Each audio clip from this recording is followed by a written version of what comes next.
두 분 같은 경우에는 그 시사 프로그램을 다 진행하고 계시니까 김종인 평론가 같은 경우에는 김종일의 시사 천국, 예. 하호영 기자님은 뷰리핑을 진행하고 있는데 최근에 여러 사람 만난 사람 중에 인터뷰한 사람 중에 좀 인상 깊은 출연자 있었어요? 최근에 네. 황교안 대표 인터뷰했어요. 아 진짜로 황교안? 예. 야 그거 참 못 챙겨봤네. 예. 평택을에 5명을 제가 다 인터뷰를 했거든요. 그래서 5명을 전부 다. 예, 인터뷰를 했는데 뭐 출연하신 분도 있고 전화로 하신 분도 있고 이제 선거가 바빠지니까. 근데 보니까 너무 황교안을 안 하는 거야. 다른 언론에서. 그러니까 안 하는데 이유가 있겠지. 그런데 아니 지지율이 10%가 넘는데 많이 나오잖아요 지금. 이게 1, 2%, 3% 미만이면은 좀 무시해도 되는데 이게 안 되잖아요. 그러니까 황교안 했지. 그래서 황교안 대표가 그 얘기했어요. 부정 선거는 있다고. 아니 전반적으로 이제 진짜 네. 더 얘기할게. 아니 부정 선거를 믿으면서 왜 출마를 했냐라고 하니까 뭐라고 했는지 알아요? 강남이나 이런 데도 보수가 이기지 않냐. 아슬아슬하게 붙어서 이기면은 부정선거가 이뤄지지만은 압도적으로 이기면은 부정선거를 하기가 어렵다. 그래서 내가 평택을 해서 압도적으로 이기려고 나왔다. 야 이거는 뭔가 좀 본인 스스로에 대한 맹신이 아닌가 좀 싶은데 우리 하영 기자님도 많은 분들을 초청해서 지냈는데 평론가든 아니면 정치인이든 간에 같이 방송하는 사람 중에 이 사람은 좀 인상적이다 한 사람이 있었어요? 많죠. 네. 많은데 딱 떠오르는 인물은 한 2달 전쯤에 조국 대표가 출마 지역을 정하기 전에 한번 야 조국 대표가 나오셨구나. 예, 네. 출마 지역 정하기 전입니다. 그때 나오셔서 뭐 이러저러한 이야기 나눴던 기억이 있는데 그때 한동훈 전 대표 이야기를 좀 물어봤고 특히나 그 롯데자이언츠 이야기를 여쭤봤거든요. 아 롯데자이언츠 이야기를 물어보니까 그때 아마 방송에도 남아있을 것 같은데 굉장히 급흥분을 하시더라고요. 아 롯데 자이언츠에 대해서 네. 한동훈 대표가 그 이미지라든가 그런 그 분위기를 가져가는 것에 대해서 너무 화가 나 있는 굉장히 저건 진심 팬이다라고 좀 느꼈던 기억이 있습니다. 야 그러면 그때만 하더라도 느낌상으로는 부산 북구갑이 좀 출마하고 싶었던 것 같다. 그런 이런 느낌이 약간 들 수 있을 그런 것 느낌이 같은데요. 있었고 사실 네. 어디 가서 이야기하지 않은 내용이긴 한데 카메라가 딱 꺼지고 이제 나가시면서 한동훈 얘기는 왜 막 이런 나가면서 사실 지문지 없었거든요. 예, 그런 생각도 좀 나네요. 공교롭게도 두 분이 언급한 분들이 다 평택을에 그러니까, 출마했다는데 진짜 핫해 거기. 굉장히 이렇게 의미 깊은 것 같은데 어쨌든 간에 방송들을 많이 하시니까 이번 6.3 지방선거 다른 선거랑 좀 다른 분위기 같은 게 좀 있습니까? 어떻습니까? 약간 제가 이제 지방선거끼리 비교를 하면은 원래 지방선거가 투표율이 상대적으로 낮기는 하잖아요. 근데 이번에는 진짜 상대적으로 정치 고관여층 아니면 관심이 조금 더 떨어지는 것 같아요. 조금 더 떨어지는 선거다. 네. 고관여층들은 지금 활성화돼 있어요. 지금 고관여층도 활성화돼 있는데 그래서 요즘 유튜브 조회수도 좀 다들 많이 떨어졌더라고요. 동시 접속 수 떨어지는 추세가 좀 있고요. 네. 그러니까 워낙 다이나믹한 사건들이 많다 보니까 그거에 비하면 밋밋한 거지. 이 정도 싸움은. 아니, 그런 상황이라 진단을 좀 해주셨는데 그래도 이제 이번 지방선거가 이재명 정부 출범 후에 처음 치러지는 선거니까 뭐 하나라도 시대 정신 같은 거 좀 있지 않겠습니까? 좀 어떤 거라고 보십니까? 그 뭐 정청래 대표는 그러니까 내란 청산 뭐 이렇게 얘기를 했고 뭐 국민의힘에서는 이제 본인들이 얘기한 건 아니고 언론에서 타이틀을 뽑았는데 범죄자 심판 뭐 이렇게 하더라고. 내란 심판과 범죄자 심판의 지금 대결이다. 뭐 형법 대결이라 보니까 뭐 이렇게 뽑아놨는데 글쎄 이제 국민들이 선택을 하겠지만은 네. 뭐 범죄자 심판 이게 말이 됩니까 이게? 그래서 뭐 저는 이번 선거는 그러니까 국가가 정상화되고 나서 나라가 굉장히 혼란스러운데 그 정상화가 되고 나서 이 이제 정상화를 시킨 세력에 대한 평가라고 보죠. 내란 정당에 대한 심판은 결국은 결과론적으로 이루어지는 거지. 네. 그러니까 사실은 어쨌든 이 정권에 대한 평가가 이루어지는 거죠. 맞아요. 그런데 네. 이 정권이 잘하면은 힘을 실어줘서 지방 권력까지 몰아줘서 나라를 발전시켜라. 아니면은 이제 견제론이 뜨겠죠. 그래서 기본적인 성격은 어쨌든 저는 내란 심판은 결과론이고. 뭐 이재명 정부에 대한 평가다. 국정 운영에 대한 평가다. 이런 말씀해 주신 건데 우리 하 기자님은 정치부도 출입을 하셨고 각종 중요한 선거 공약마다 검증도 좀 많이 해보셨는데 이번 선거에서 유권자들이 주목하는 부분 좀 어떤 거라고 생각하십니까?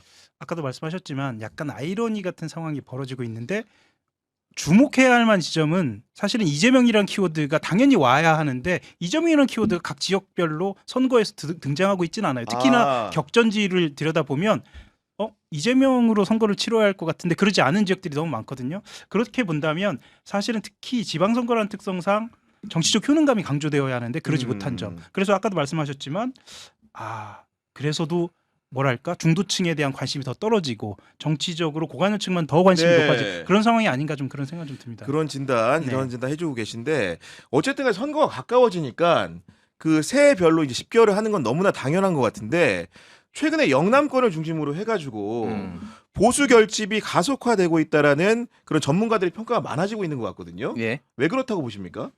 그러니까 원래 그냥 보수는 결집해요. 늘 선거가 임박하면 새로운 네. 현상이 아니다. 그게 이제 어느 타이밍에 결집하는 선거 한 달 전이냐, 선거 2주 전이냐, 선거 진짜 한 막판, 투표 막판이냐 뭐 이런 차이가 있는 거고 계기가 필요한 거죠. 계기가 필요하다. 보수 결집이 계기가 필요한 건데 이번에는 그 계기가 공소취소 권한이 포함되어 있는 조작기소 특검. 이거는 확실히 보수들한테는 이거는 그들의 이제 언어로 따지면 이재명 독재인데 이거는 막아야 되겠는데 이게 좀 딱 발화를 시켰다. 그거는 부인할 수 없고 금요일 날 이제 어제 나온 그 한국갤럽 여론조사가 그거를 조사를 했거든요. 지난 10일에서 14일 조사를 한 건데 이번 주에 한 거네요. 예, 뜨끈뜨끈한 거죠. 조작 수사 기소 특검에 공소 취소 권한 부여해야 한다 27%, 부여해서는 안 된다 44%. 야, 굉장히 많은 격차가 근데 있습니다. 모른다가 30% 정도 되는 거예요. 근데. 모른다가 또 30%? 예, 그런 건 잘 무응답이. 그러니까 이게 약간 복잡한 사안이라고 보고 박성준 의원 말이 맞았네.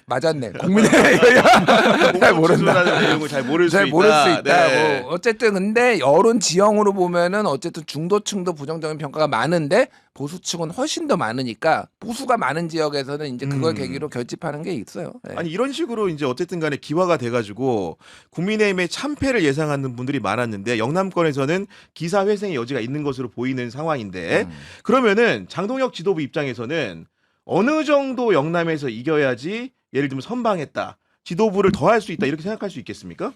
그거는 이제 그 사람들이 결정을 하겠죠. 그 내부의 사람들이. 그러니까 그런데 지금 이게 15대 1 얘기까지 나왔었잖아요. 처음에 그랬어요. 16개 광역 단체장 중에 경북을 빼놓고는 다 가져올 수 있다. 근데 이제 그거는 민주당 쪽에 좀 시각이었고 국민의힘에서는 최근에 10대 6대 10을 얘기를 하고 있어요. 6대 10이요? 예. 네. 영남 5개, 부울경과 대구 경북 그리고 서울까지 가져오는 거. 이렇게 그래요? 6개는 우리가 이길 수 있다. 그리고 뭐 6 플러스 알파까지 얘기했는데 알파는 지금 뭐 상황상 쉽지는 않은데 어쨌든 6개는 가져올 수 있다라고 국힘은 보고 있어요. 그래서 기준점이 제가 보기에는 한 대여섯 개는 돼야지 이겼다고 할 수 있지 않을까. 그러니까 이긴 게 정신승리긴 하지만은 기본적으로 어쨌든 자기네들의 기준점에서는 그래도 이거는 그 어려운 상황에서 선방했다. 그거를 이제 장동혁이 할 수 있느냐 없느냐 거기에 달린 것 같아요. 하 기자님도 좀 비슷하게 좀 평가하십니까? 지금 선거지요? 예, 그러니까 합리적으로 봤을 때는 김준일 평론가님이 말이 맞고요. 하지만 근데 장동혁의 세계관으로 들어가 보자면 조금은 달라질 수 있을 것 같아요. 장동혁의 세계관에 들어가면 결과값에 대한 이해가 다를 수 있다. 그렇죠. 장동혁의 세계관 안으로 들어가면 그 유니버스 안에서는 영남만 집중하고 있다. 그리고 그 안에서는 특히나 대구 그리고 부산이나 경남 중 하나 정도면 이거는 대승이다라고 판단할 가능성이 보여요. 2개 이상만 가져가도 승리했다라고 볼 수가 있다. 예, 그래서 사실은 공산주의 사회주의라는 극단적인 언사가 나오는 것이 일단 우리가 지지층을 이런 방식으로 결집을 해도 묻고 더블로 가자. 여기서 대박 터뜨릴 수 있다. 그저 그곳 2곳 정도만 승리하면 우리는 승리다라는 분위기가 있다는 것. 이걸 좀 주목할 필요가 있는 것 같습니다. 그러니까 저는 조금만 더 보태서 설명을 드리자면 상식적으로 이 승패를 판단하는 물론 우리 구경 기자도 그렇고 저도 그렇고 늘 선거 전에 승패가 몇 대 몇일까요? 이렇게 하고 이것이 합리적이잖아요. 맞아요. 이런 세계관으로는 이해할 수 없는 상황이다. 숫자의 세계관으로 이해가 안 된다. 우리가 그냥 승리다라고 하면 승리인 것으로 그런 분위기로 가고 있다라고 판단하기 맞는 것 같습니다. 그러니까 이게 비슷한 그 분위기에 치러진 선거가 아무래도 이제 2018년 지방선거 당시에도 문재인 정부가 출범한 직후에 치러진 거고 이번 선거도 양태가 좀 비슷한 건데 당시의 결과값이라는 게 당시에는 광역단체가 17개였기 때문에 15대 2라는 결과가 나왔거든요. 그렇죠. 그러니까 이제 그러니까 정확하게는 네. 14대 2대 1. 원희룡 무소속. 그렇네. 무소속이 네. 14대 2대 1인데 어. 그러다 보니까 이제 국민의힘 지도부에 있는 분들이 기자들을 만나면은 자꾸 홍준표 때 2개를 가져왔던 얘기들을 자주 한다는 거예요. 그 얘기는 본인들의 기준점 자체가 상당히 높지는 않아 보인다. 이런 생각이 들게 하거든요, 지금. 그러니까 이게 착시죠. 그러니까 하도 2018년 얘기를 하니까 2개보다만 더 가져오면은 이긴 것처럼 아까 뭐 하호영 기자가 얘기를 했잖아요. 근데 그 말도 안 되는 거죠. 우리나라 전통적으로 얘기했으면은 과거에 17개면은 기본적으로 네. 8개를 가져와야 되는 거예요. 그러니까 8개 이상이니까. 8개 이상. 예, 네. 9개죠. 9개 정확하게. 9개, 네. 예, 9개를 가져와야지 한 석이라도 더 이기는 거잖아요. 근데 이제 새로운 기준이 마련됐다. 뭐 이런 생각이 들고, 근데 그거를 내부에서 인정 안 할 수도 있어요. 무슨 얘기냐면은 장동혁은 내가 이 선거 힘든 선거 3석이나 가져왔잖아. 승리! 했는데 한동훈이 뭔 소리야? 너 미친 새끼냐고. 죄송합니다. 예. 이런 식으로 나올 수가 있다. 한동훈 걔라든지 예를 들면 장동혁 싫어하는 그렇죠. 사람들이. 내부에서. 네. 그래서 그거를 바깥에서 평가하는 게 중요한 게 아니라 내부에서 이거 승리의 기준을 가지고 이제 싸우는 일이 좀 재밌겠다. 아니 그럼 동전의 양면 같은 건데 국민의힘의 승패는 또 민주당의 반대로 승패가 되는 건데 정청래 지도부는 얼마나 얻어야 승리라고 볼 수 있는 겁니까? 이게 좀 애매한데 정청래 대표가 어쨌든 처음에는 기대치를 이재명 정부의 기대치도 높고 막 15대 뭐 1 이런 얘기가 나왔잖아요. 그러니까 지금 이 상황은 제가 보기에는 일단은 중요한 포인트가 한 2군데가 있는데 포인트가 2군데다. 예, 하나는 영남에서 예를 들면은 한두 석 뺏기는 것까지는 그래도 좀 오케이. 아쉬운데 네. 여기에서 만약에 3개 이상 뺏긴다.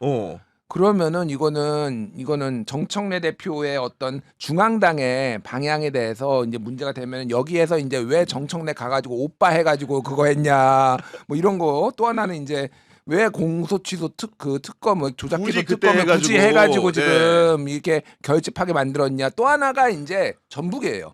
맞습니다. 김관영 지사가 네. 되면은 호남 공천을 어떻게 했길래 사상 처음이거든. 무소속이 당선되는 건 처음이에요. 광역단체장에. 그렇게 될 경우에는 이제 정청래 연임 불가론이 확 커지겠죠. 전대까지 이어질 수 있다. 그 예, 분위기가 그런 말씀 해주신 건데 실제로 이제 우리 하영 기자 제가 알기로는 예. 전북 익산 출신으로 제가 알고 있는데 그런 얘기까지 해야 하나? 오늘 하필이면 금요일에 네. 보니까 우리 방송 기준으로 이제 어제죠. 예. 김관영 지사 유세하는 모습을 봤더니 익산부터 갔더라고요. 예. 전북 정서 좀 어떤 겁니까 지금? 예. 전북 정서는 사실은 공급자적 마인드. 그러니까 중앙에서 봤을 때하고 지역 정서하고 조금 다른 측면이 있습니다. 그러니까 전북이라는 지역 자체가 갖고 있는 정서적 특성이 있거든요. 전북은 사실은 전북 안에서만 보자면 민주당이 아주 오랫동안 독점해온 곳이에요. 그래서 민주당이 반성해야 할 거리가 생기면 항상 회초리를 드는 곳입니다. 기억하시는 분들 계시겠지만 국민의당 때도 그랬습니다. 맞아요. 국민의당 예. 때도 그랬고 사실은 김관영 지사가 됐을 때도 김관영 지사가 민주당의 어떤 적통의 길을 걸어왔느냐 또 그것은 아니거든요. 능력이 좀 있고 민주당을 견제할 만한 세력이 등장하면 항상 지지를 해준다라는 측면에서 사실 정청래 대표가 지금 쉽지 않은 구도인 것만은 맞다라고 보여지고 김준일 평론가가 말씀하신 거에 조금 이어가 보자면 지금 전북 안에서 일어나고 있는 무소속 돌풍 같은 경우에는 전북 지역 언론에서 그렇게 쓰고 있습니다. 무소속 의원이 김관영 지사 말고도 무소속으로 출마한 곳들이 곳곳 있거든요. 예. 그렇다고만 본다면 무소속이 얼마나 자리를 차지하느냐. 예를 들면 군산 지역에 박지원 최고위원이 내려가지 않았습니까? 내려갔죠. 그 지역도 무소속으로 전 의원 김종회 의원인가요? 전 의원이 지금 출마를 한 상태고요. 다른 지역도 무소속 기초나 광역의 의원들이 출마한 상태인데 이 상황에서 무소속들이 얼마나 성과를 내느냐에 따라서는 중앙에서 보는 것과 다르게 전북 지역의 여론은 좀 다르게 민주당과는 좀 다른 민주당 지지와는 좀 다른 분위기로 흘러갈 수도 있겠다. 여기서 민주당 지지라는 표현 맞지 않는 것 같고 정청래 지금 현 당 지도부에 대한 지지 여론과는 좀 다른 흐름으로 갈 수 있겠다라는 좀 전망도 낼 수 있을 것 같은데요. 예, 갈 수 있을 것 같습니다. 아니, 우리 한찬율 같은 경우에는 예전에 정치부 출입할 때 김관영 지사를 대변인 때 본 적이 있잖아요. 개인적으로 그때 보면서 김관영이라는 사람 어떤 정치인이다 혹시 평가한 게 좀 있어요? 근데 이렇게 깊게 들어가나요? 솔직하게 저한테 말한 적 있잖아. 지금 솔직하게 얘기해봐 지금. 같이 출연했잖아요. 아, 예, 예상치 못한 질문들이 여기 네. 질문지 없는 질문이 많이 들어요. 아니 왜냐면 김관영에 대해서 우리가 사실 조지사라든가 성공한 정치인으로만 알고 있는데 그때만 하더라도 이제 국회라는데 이제 처음 입성을 해가지고 대변인 할 때 봤기 때문에 그때 초입에 김관영의 모습은 어땠는지를 궁금해하는 사람들이 있어서 여쭤보는 겁니다 지금. 예. 예, 뭐 관상은 과학이죠. 관상은 과학입니다. 세다 이거 지금. 아, 예. 그냥 느낌만 얘기합니다. 느낌만.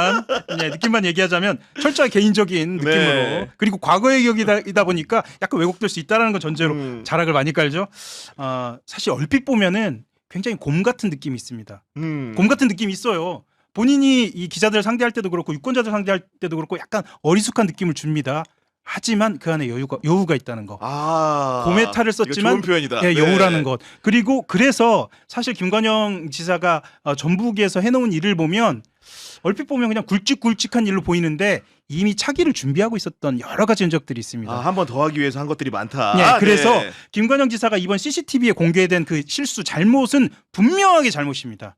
이것을 차치하고 만약에 보자면 이미 차기로 준비가 돼 있었고 특히나 이 실수를 감안하고 전북 지역 언론이 그 직후에 어떤 보도들이 나왔냐 보면 김관영 지사에 대한 잘못보다는 김관영 지사 다음에 이원택 후보가 선정되는 이 과정에 대한 불공정에 대한 비판 기사 훨씬 많습니다. 지역 언론이 실제 그랬어요. 예, 분위기가. 예. 그러니까 이것이 김관영 지사에 대한 느낌을 물어보셨잖아요. 아주 오래된 김관영이라는 인물이 갖고 있는 치밀함이 반영된 결과다. 저는 그렇게 봅니다. 아니 그러니까 김관영이 약간 그 이 민주 진보 쪽에서 보기 힘든 엘리트거든요. 맞아요. CPA 네. 붙으면서 고시도 붙고 그러니까, 그러면서 네. 이게 약간 고시 몇 과랑 하면 보통 저 보수 정당에 있어야 돼 원래는. 근데 여기에 좀 있어서 뭔가 엘리트 이미지가 굉장히 강한데 지난 대선 때 대선 출마 준비했어요 사실은 김관영이. 예, 출마 검토까지 했는데 당연히 맞습니다. 접었죠. 네. 접었긴 한데 그 정도로 꿈이 있는 양반이다. 좀 얘기를 하면은 그 무소속은 사실은 당선이 많이 됐어요. 호남에서. 그러니까 지난번 2022년에도 전남에서 기초단체장 7명, 전북에서 3명이 무소속으로 당선됐어요. 그러니까 호남이 약간 민주당을 지지는 하지만은 또 민주당을 싫어해. 애증의 관계야. 반골 기질이 있는 거죠. 예, 반골 기질이 있는 거 마음에 안 들어. 그러면 이제 무소속을 대거 당선시켰어요. 그리고 그 2018년에도 6명이 호남에서 당선됐거든요. 그러니까 기초단체장이 많이 무소속이 당선되는 거는 새로운 건 아니다. 요즘은 이제 대체제로 조국혁신당이라든지 뭐 여기까지 들어와 있으니까. 근데 광역단체장은 우리나라 역사상 무소속이 된 적이 한 번도. 이건 보통 선거가 아니거든. 사실 이건 조직이 없으면 안 되는 거야. 근데 만약에 김관영이 됐다라고 하면 이거는 책임론이 진짜 세게 불 수밖에 없죠. 실제로 그 김관영 후보 스스로도 선거 프레임 어떻게 만들었냐면은 정청래가 죽인 김관영 도민이 살린다는 구호를 좀 갖고 나왔거든. 그러니까 쉽게 얘기해서 내가 살아 돌아오면 정청래 너는 가만히 있으면 안 돼. 이 얘기를 들려요, 솔직히. 그러니까 이 조승래 사무총장이랑 공방이 있었잖아요. 나 붙으면은 민주당 바로 들어간다. 조승래가 무슨 소리야? 넌 영원히 복당 불가. 나는 정청래 때는 아예 안 들어갈 거야.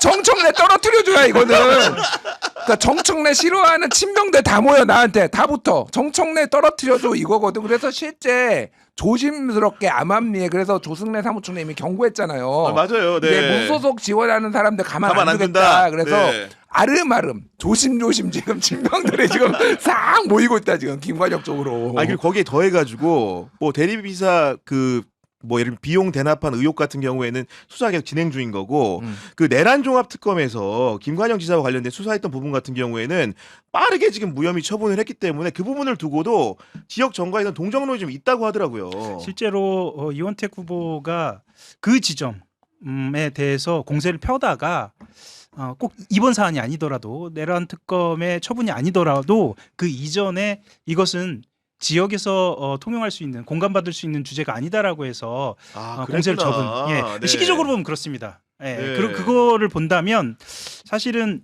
지역 자체가 김관영 지사한테 아주 우연인지는 모르겠습니다만 좀 유리한 국면으로 돌아가고 있다라고 좀 보여지긴 합니다. 야, 그러면 이제 이거는 선거 기한이 얼마 안 남았고 상상의 영역이긴 한데 우리 하 기자님 보시기에는 무소속인 김관영을 돕는 민주당 의원이 공개적으로 나올 거라고 보십니까 혹시? 지금 전북 지역에서는 공개적으로 할 필요는 없습니다. 아 공개적으로 할 예, 필요는 필요가 없다. 왜냐하면 전북 지역 안에 민주당을 돕는 조직이나 인사들이 워낙 많기 때문에 나는 가만히 있어도 그냥 눈빛 하나만 들어도 다 도울 수 수족이 이렇게 있거든요. 옮기는 그럼요. 방식으로. 그런 네. 방식으로 굳이 전북이 아니더라도 제가 알기로는 단일화 이슈가 있는 모든 지역에서 벌어지고 있고요. 네. 특히나 이번에는 그런 상황이 좀 심각하다. 그래서도 중앙당에서 무소속을 도우면 안 된다라는 방침이 전북 지역을 향해서뿐만 아니라 다른 곳을 향해서도 발신되는 것으로 저는 알고 있습니다. 아 그렇군요.